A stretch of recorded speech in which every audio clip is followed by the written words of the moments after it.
Eu sei que é um tema que é recorrente, né, mas ele tem que ser tratado, que não tem como, principalmente quando a gente faz essa discussão sobre o campo democrático, sobre democracia. Muitas pessoas acham que o Brasil pode virar uma Venezuela se o PT ganhar. O senhor recentemente fez críticas com relação ao governo Maduro, isso são críticas públicas, né? Mas por que é tão difícil contrariar dogmas do partido que pararam no tempo e simplesmente encarar a realidade de que mortes pela mão do Estado e prisões arbitrárias pela mão do Estado são inadmissíveis?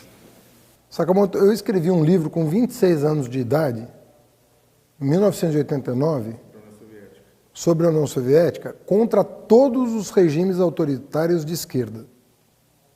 Até por pertencer ao campo progressista, acho que eu devia, pela paixão que eu tenho pela política, deixar claro no começo da minha vida pública, lá atrás, estou falando de 30 anos atrás, que eu não compactuo com nenhum regime de arbítrio, nenhum regime autoritário de direita e de esquerda.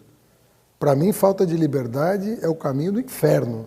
A liberdade é que constrói as soluções duradouras para a humanidade. Não acredito em regime de força. Meu adversário é que tem que responder à questão de por que até hoje ele enaltece a tortura, a cultura do estupro, porque havia estupro nos cárceres da ditadura, e por que ele é tão violento na solução de conflito e não se recusa a promover o diálogo. Então, eu estou em paz com essa questão. Para mim, regime autoritário é um regime errado, de antemão. O regime autoritário, então, o senhor colocaria, não teria problema nenhum de considerar a Venezuela uma ditadura? De questionar qualquer governo da América Latina. Mas considerar a Venezuela uma ditadura? Isso se chegarmos se tivermos que caracterizar qualquer regime de força como uma ditadura, o faremos. A questão é outra. A questão é, hoje existe uma cobiça internacional em relação à Venezuela e o Brasil, não é por causa da democracia, é por causa do petróleo. Os Estados Unidos querem transformar isso aqui no Oriente Médio. E nós não podemos cair nessa armadilha. Desde o tempo do Fernando Henrique, o Fernando Henrique não tomou nenhuma medida contra a Venezuela. Sabe o que ele fez?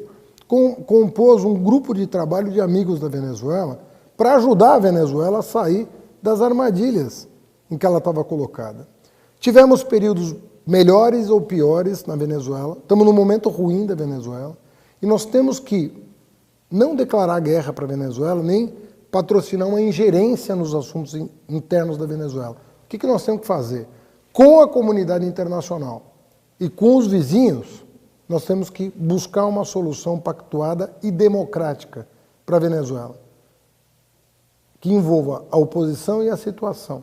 Então, a minha perspectiva é de não deixar conflito armado chegar na região, não promover instalação de base militar americana em território nacional, nada de bater continência para a bandeira americana, isso não é papel de alguém que almeja a presidência da República, nada de criar conflito armado com o vizinho depois de 140 anos de paz.